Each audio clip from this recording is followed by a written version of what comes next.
Assalamualaikum warahmatullahi wabarakatuh. Selamat datang kawan-kawan semuanya di channel Ngobrol Horor atau channel Ngobor. Seperti biasa ada kami berdua di sini, ada Biru, ada Bro Ayung di sana yang nanti akan berbagi kisahnya ke kawan-kawan semua. Sebelum menuju ke Bro Ayung, terlebih dahulu kami mau mengucapkan banyak-banyak terima kasih untuk kawan-kawan semua yang udah kasih support, udah kasih dukungan dalam bentuk apapun itu. Terima kasih banyak. Monggo Bro Ayung, waktu dan tempat dipersilahkan. Monggo. Baik, terima kasih Mas Biru. Langsung ke cerita aja. Langsung ke cerita. Ada cerita apa hari ini Bro Ayung? Ini ada sebuah cerita horor dari Bu Endang. Bu Endang itu adalah seorang ibu rumah tangga yang pastinya ya, dan usianya itu sekarang ini mungkin 55-an tahun lah. Iya, sekitar segitu. Tinggalnya masih di perbatasan Tegal Brebes sana, sebuah desa lah ya. Sebuah desa itu masih di belakang saya sana. Pengen mengisahkan sebuah cerita yang berkaitan sama ibu mertuanya, Bi. Ibu mertuanya itu namanya Poniem. Jadi kisah ini udah lama sekali, Mas. Sekitar terjadinya itu 60 tahun yang silam. Berarti 5 tahun sebelum si Mbak ini lahir gitu ya? Iya, kan usianya 55, kejadiannya betul. 60 tahun, berarti 5 tahun sebelum lahir. Iya, berarti sekitar tahun 1960-an lah, sekitar segitu. Jadi bisa dibayangkan kan Mas, kalau misalnya kita bicara horor ya, jangankan horor yang kaitannya sama yang serem-serem, kemunculan setan, hantu, dedemit segala macam, tahun segitu aja bisa kebayang desa seperti yang desanya Mas Ayung, desa saya apalagi di perbatasan kayak gitu ya, jauh dari perkotaan, seremnya udah kayak apa gelapnya. Apalagi zaman itu kan zaman-zaman banyak uras-uras, banyak pergerakan, jadi mencekam. Cuman itu Bu Poniem ini kan ibu mertuanya. Ibu mertuanya benar. Temunya apa sih berarti? Ya benar.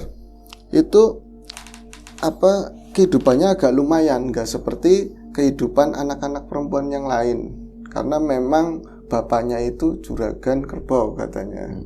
Bapaknya juragan kerbau, sementara ibunya itu anaknya tentara. Jadi kayak orang berkelas begitu lebih. Dan Bu Poniem itu termasuk ketika bapak ibunya menikah, lama nggak dikaruniai seorang putra itu sampai sekitar 10-an tahun begitu ya. Jadi sangat ditunggu-tunggu banget ketika muncul kelahirannya Poniem itu.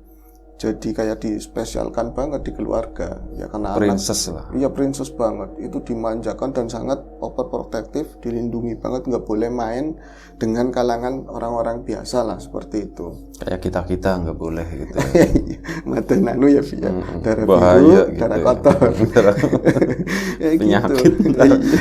Jadi dispesialkan banget, semua kebutuhan berusaha dipenuhi semuanya, dan kayaknya gimana caranya nggak tersentuh sama lumpur yang kotor-kotor lah, seperti itu. Tapi namanya bocah tetap aja kan colong-colongan, tetap main sama temennya begitu kan. Semakin bertumbuh bakatnya mulai kelihatan si Poniem itu. Dia itu suka banget senandung, suka banget nyanyi, suka banget ya lagu-lagu apa aja di waktu itu, di era itu katanya konon masih ya nurun bakat itu dari ibunya. Ibunya itu seneng nyinden juga dan sering nyinden, seperti itu lebih. Nah, semakin bertumbuh semakin dewasa. Oh iya, cerita ini itu Bu Endang dapat dari seorang yang bernama Sutar. Namanya Sutar, itu masih tetangganya, usianya 75 tahun dulu waktu masih hidup. Jadi pernah nuturin sebuah cerita yang dialami anunya kamu dulu itu loh. Mertuanya dulu itu seperti ini. Itu diterangkan jelas seperti itu. Jadi ya tumbuh sebagai tadi putri yang spesial, dan memang dari packagingnya memang cantik, luar biasa cantik. Jadi bunga desa, tapi ya pilih-pilih banget. Suatu ketika perengainya yang lembut, yang ya ala-ala orang punya itu kan, meskipun nggak diajarin yang sombong-sombong itu enggak, tetap gitu ya.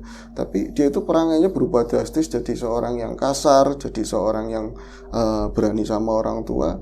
Semenjak dia dulu Poniem itu cintanya itu kandas katanya. Jadi dia ada sahabat, sama-sama orang punya, itu ada sahabat. Poniem itu suka sama lelaki tersebut gitu loh. Ternyata dia memilihnya sahabatnya gitu loh. Jadi kayak ada amarah, ada kebencian tersendiri dari mulai saat itu, mulai detik itu, dan dia itu mulai berani sama orang tuanya keluar rumah. Jadi ke tempat-tempat hiburan, ke tempat ya dikala itulah pokoknya hilang sing omah. Dan setelah kejadian itu banyak sekali dia itu kadang-kadang pulang itu perangainya itu bener-bener nggak umum kayak biasanya. Dia tuh sering lakon-lakon gitu lebih sering lakon-lakon, sering mempelajari ilmu-ilmu dulu, ilmu-ilmu kuna, terus sering puasa-puasa, kadang-kadang mati geni dan lain-lain, dan kadang-kadang ketawa-ketawa sendiri, kadang kayak orang gila bisa disebut seperti itu. Tapi kalau ditegur, saya beres, saya nggak gila, saya emang lagi lakukan begini untuk kebutuhan saya. Sampean itu, saya itu anak satu-satunya, saya pengen sama itu, kenapa sama laki tersebut gitu yang dicintai, kenapa sampean nggak bisa ngasih laki itu ke saya, malah jatuhnya ke teman saya itu, berarti ponakannya bapaknya lah ketemunya seperti itu. Jadi ruwet lah. Nah, semakin kesana bukannya semakin baik, perangainya semakin baik, dia itu semakin pengen mencari kebahagiaan sendiri gitu, lebih dari rumah, keluar dari rumah. Dan waktu itu dia itu gandeng sama seorang yang bernama Kisuro.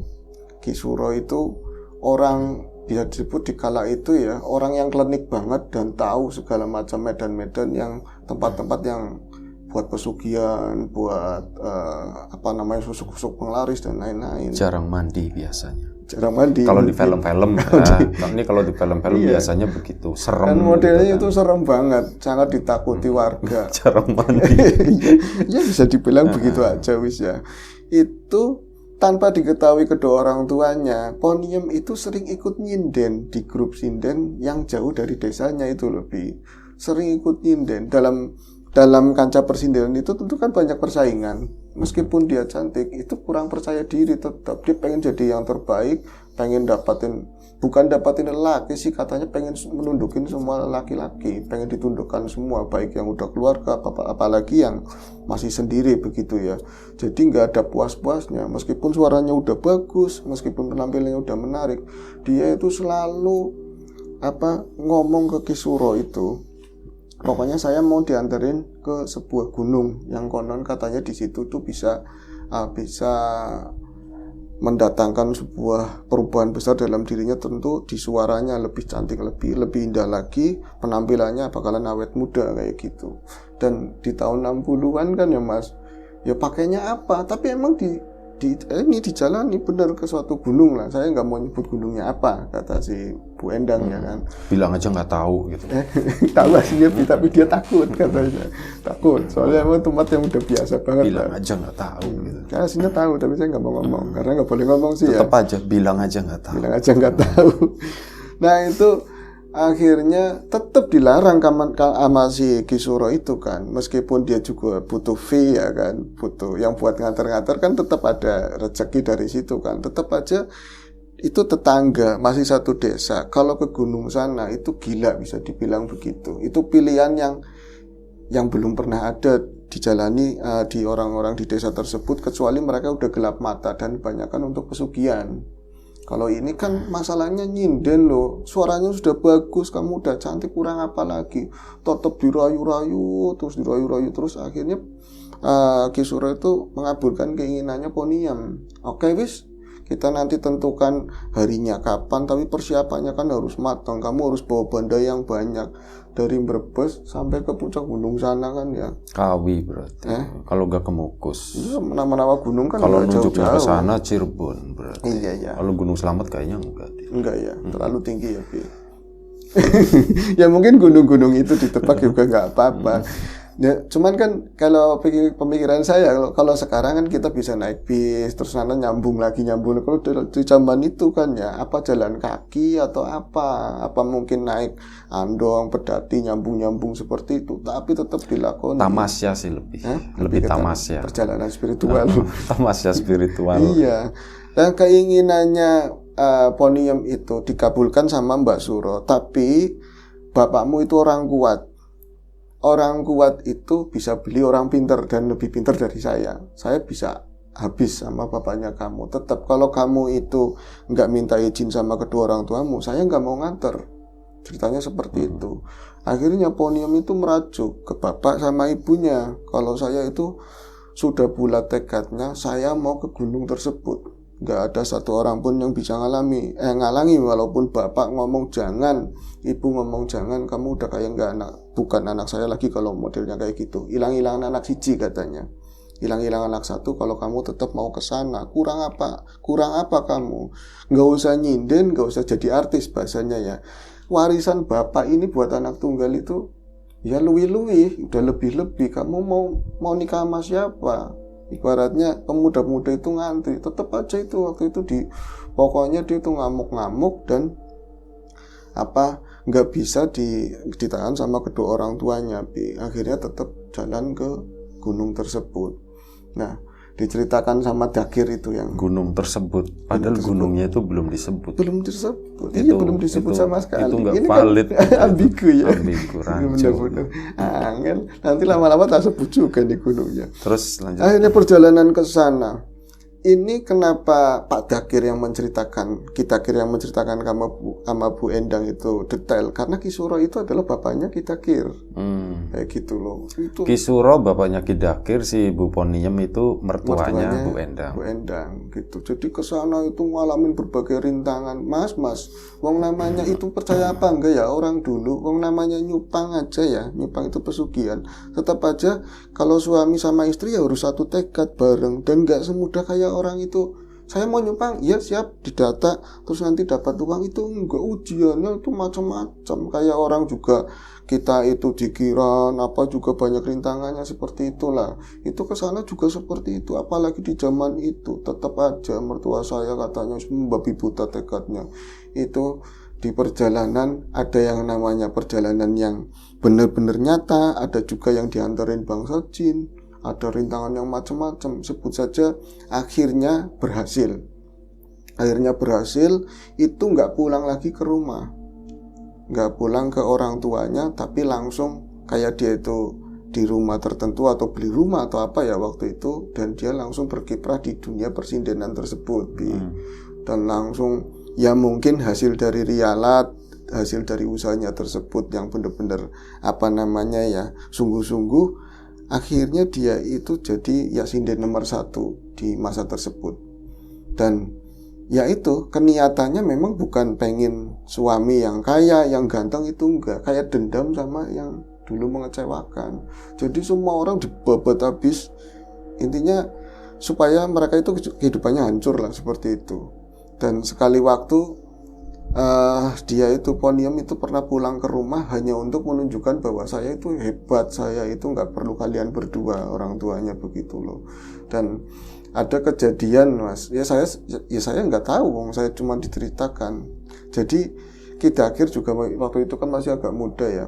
Sepeninggal anaknya si Poniem itu jadi pergi dari rumah, kedua ibu bapaknya itu usahanya itu jatuh, benar-benar jatuh, brok pelan-pelan tapi pasti benar-benar jatuh. Kayak kebo itu nggak umum gitu loh. Dia dimandiin kan biasanya di kali gitu, dimandiin di kali, terus ya berendam. Nanti misalnya ada kulinya, kebo ini ada 9, itu dilihatin, ditongkrongin begitu. Dan tadinya itu aman-aman aja, tahu-tahu itu pas naik itu dihitung tinggal 8, besoknya tinggal 7, kayak gitu, cepet banget. Terus kayak emaknya sendiri, dia itu tadinya waras sehat, apalagi orang dulu ya, tetap aja ke kebun, tetap aja itu kegiatan itu kan hebat banget orang dulu ya. Itu langsung kesehatannya menurun, jadi kayak berjalan itu nggak bisa jauh, dan dia itu sama sekali nggak bisa tidur, nggak siang nggak malam. Paling yang liap sebentar itu langsung ketakutan. Katanya itu kalau ngeliap dia itu mau diambil, katanya mau diambil. Siapa yang ngambil bu?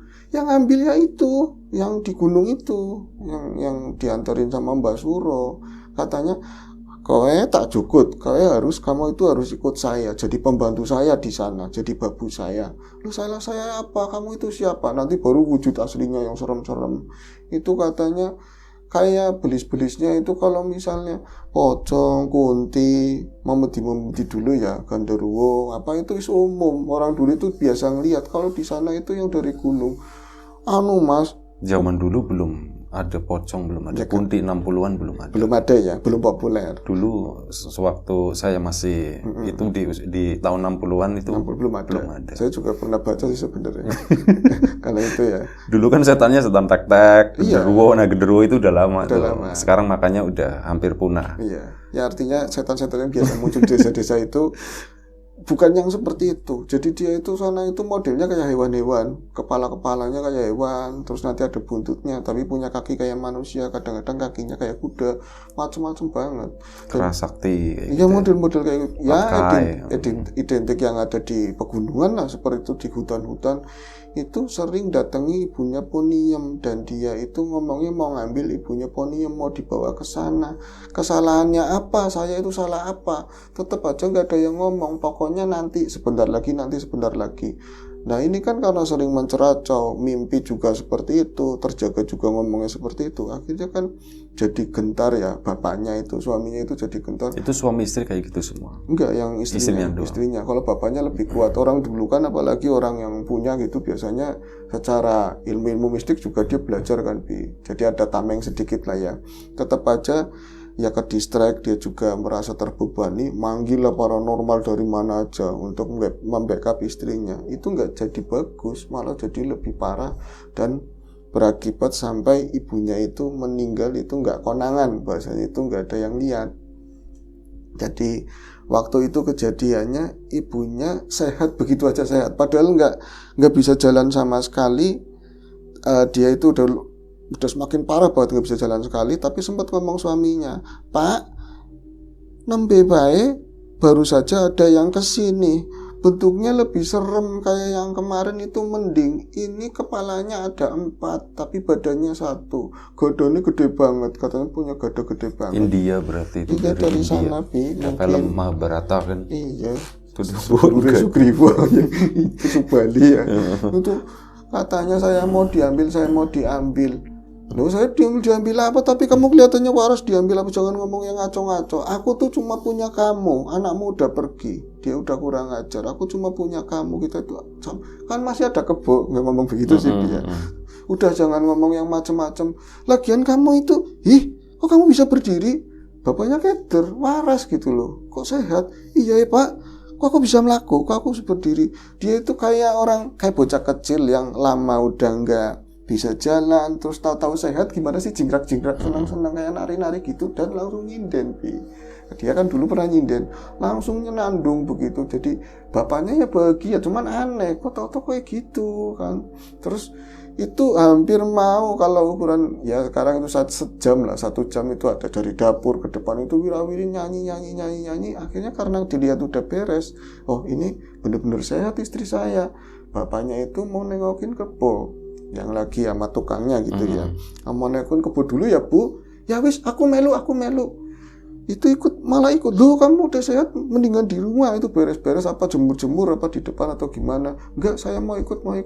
Orang kalau mau ikut biasanya kan yang ikut di belakang, dia itu di depan. Dan walau alam Mas, katanya wong cerita wong kunai ya, bener apa enggaknya. Jadi waktu itu siang lah, sekitar jam 10-an, musimnya bukan musim hujan.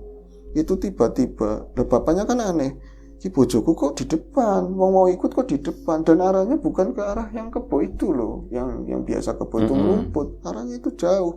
Kok, loh Bu, ngapa merono? Kenapa ke situ? Ya kan mau ke tempat itu, yang mau jemput, katanya ngomong kayak gitu. Jemput apa? Ini udah, beda ini, itu beda. Ya kalau sekarang mungkin langsung WA sama mbahnya ya Bi ya. Kalau itu dulu kan nggak mungkin. Cuman ini kok ada yang nggak beres. Tiba-tiba itu langsung mendung, anginnya kenceng. Istrinya itu kayak ada yang nyamber, bayangan hitam itu nyamber, set kayak gitu aja langsung jatuh. Bok, terang lagi, bentar lagi langsung terang kayak biasa lagi siang, itu langsung meninggal saat itu. Dan itu kan gempar ya. Cuman kalau waktu dulu itu buat bersinggungan sama orang punya ini rakyat agak gampang, apalagi kalau lagi pas sehatnya itu kan sering jaga jarak. Akhirnya pas udah diworo-woro, kubu-kubunya ngomong, baru semua mayitnya itu akhirnya dirawatin. Dan itu Mas, kejadian itu nggak berakhir sampai di situ. Jadi kan mencekam itu, suasana kampung mencekam. Bapaknya itu nyusul sekitar 2 mingguan. Bapaknya usul setelah 2 mingguan, dan setelah itu yang bikin warga itu paling jengah dan semakin benci sama Ponium. Dia itu tahu persis kalau bapak ibunya meninggal, tapi sama sekali nggak datang. Sama sekali nggak datang. Dia semakin gila lah, semakin gila, semakin dia tuh nggak terkendali. Dan kami orang desa, berarti orang tua desa dulu yang pada cerita itu, katanya Ponium itu kalau ke desa tersebut bukannya nyekar ke orang tuanya, atau mungkin cuma datang ke rumah terus memamerkan bahwa ini giwangnya gede-gede, saya udah sugih, saya udah hebat, tapi belum menikah saat itu. Tapi katanya sudah punya anak. Ya angel, anaknya itu di mana-mana. Maksudnya dia punya anak tapi katanya belum nikah. Entah suaminya itu siapa lah. Pokoknya jauh lah yang namanya dari kehidupan yang orang-orang umum lah, seperti itu.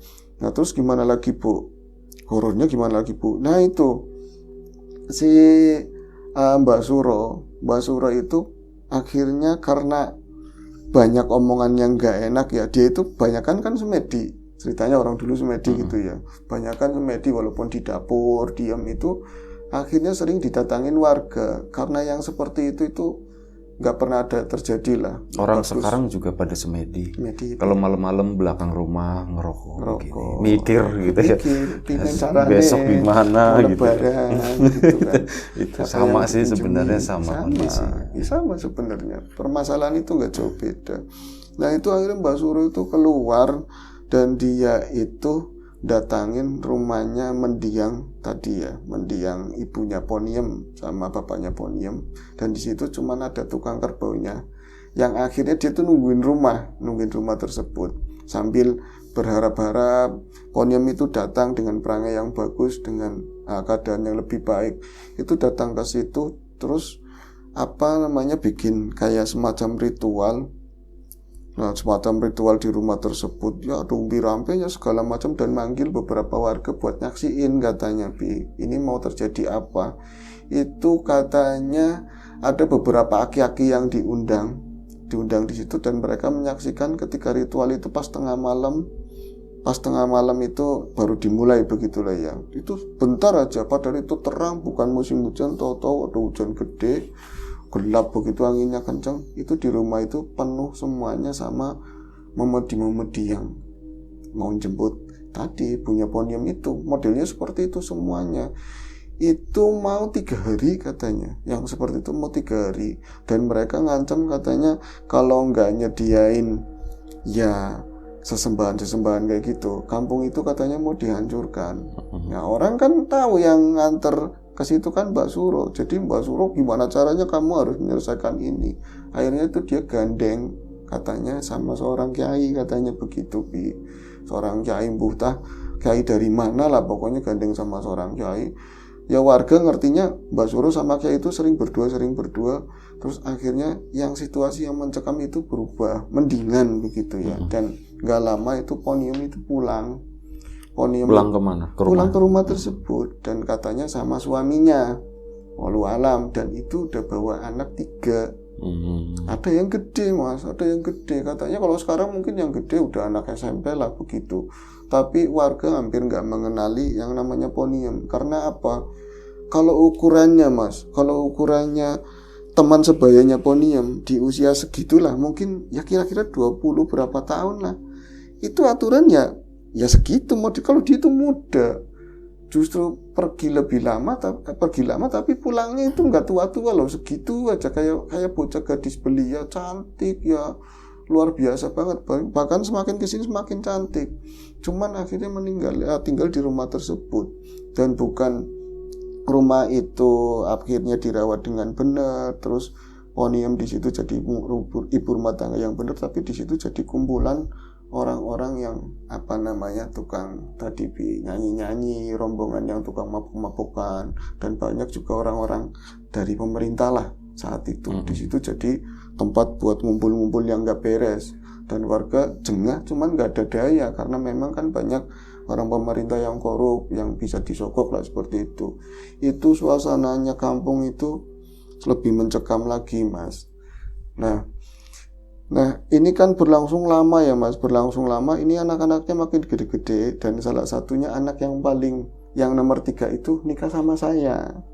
Yang paling sama kecil. Mbak Bu Endang itu anak yang paling kecil. Dan sekarang itu ya udah lama sekali ya, itu masa lalu yang namanya nyinden apa itu udah ditinggalkan, dan udah mulai kenal yang namanya agama, udah mulai ngaji kesiniannya yang namanya Ibu Poniem. Dan dulu sekarangan itu namanya bukan Poniem, Rengganis. Setelah dia itu jadi sinden hebat namanya jadi Rengganis begitu Bi. Cuman ya sekarang ini justru saya yang lagi ngalami, kenapa saya cerita sama jenengan, kemarin lah berapa hari saya ketemu sama seorang, itu perkaranya ya menjelang ajalnya ini Bu Poniem atau Rengganis tersebut yang memang benar-benar sulit. Dan saya itu cerita begini juga ini belum selesai. Jadi masa tuanya ketika mau meninggal itu benar-benar sulit banget, dan semua sepakat kalau misalnya ini tuh gara-gara dia itu pernah ke gunung tersebut untuk muja, untuk ya kayak susuk, penglaris dan lain-lain seperti itu loh. Saya ini mantu dan satu-satunya mantu yang mau nungguin mertua saya, karena yang lain itu udah kapok nungguin, walaupun ibunya sendiri, bahkan ibunya sendiri nggak mau nyentuh karena memang aneh. Dan di situ itu rumahnya masih rumah yang sama Bu, rumah yang Sorry, yang ibunya siapa? si Bu Endang, dia itu akhirnya nungguin sekarang lagi nungguin gitu loh, lagi cerita itu lagi nungguin sakaratul mautnya si Bu Poniem dan mencekam banget sampai anak-anaknya itu nggak ada yang mau nungguin padahal dia mantu dan bahkan suaminya pun udah meninggal. Itu Mas, jadi saya tiap hari ngerasain di situ hampir-hampir mau putus asa. Pokoknya saya juga punya anak saya juga udah punya yang budak rumah sendiri. Mereka bilang, Bu ya wis, ibu lagian itu kan cuma ibu mertua, ibu udah diperlakukan gak baik, yang dirawatin juga begitu, ibu yang tambah kurus, tambah sakit-sakitan, mendingan ditinggal udah biarin. Tapi saya nggak tega. Ditinggal sematinya. Yang cepat warisan ya Bi. Nah terus gimana Bu? Ya sampai sekarang Mas. Tapi kalau mau saya ceritakan itu panjang banget. Yang jelas itu sakaratul mautnya aneh gitu loh. Tiba-tiba dia itu cikak-cikik hampir meninggal, tahu-tahu waras lagi, tahu-tahu nyinden begitu. Terus nanti kayak gitu terus sampai sekarang. Gak ada habis-habisnya. Orang bilang ya katanya itu tadi berkat apa ya namanya rialatnya tadi, pasang susuknya apa atau apanya, lebih wallahu alam, katanya seperti itu sih. Berarti sekarang masih hidup? Sekarang udah meninggal. Oh, sekarang udah meninggal. Berapa hari yang lalu. Oh, berapa hari yang lalu. Itu dibekep akhirnya. Meninggal aja gitu. Oke, terima kasih Bro Ayung ceritanya. Ya. Ya seperti itulah. Tahun 60-an ya kejadian. Ya, sekitar tahun 60-an sampai sekarang, dan baru meninggal konon katanya. Baik, terima kasih Bro Ayung, Bu Endang juga terima kasih atas ceritanya. Kawan-kawan di rumah juga terima kasih banyak atas waktu dan waktu dan kuota dan apanya mendengarkan cerita-cerita di Ngobrol Horor ini. Baik, segitu aja. Kita mohon maaf kalau misal ada sesuatu yang gak berkenan di mata, di hati, telinga kawan-kawan semuanya, mohon dimaafkan. Doa terbaik dari kami untuk kawan-kawan semuanya. Sampai jumpa di episode selanjutnya Ngobrol Horor. Jaga kesehatan kawan-kawan semuanya. Selamat menunaikan ibadah puasa bagi kawan-kawan yang menjalankan. Assalamualaikum warahmatullahi wabarakatuh.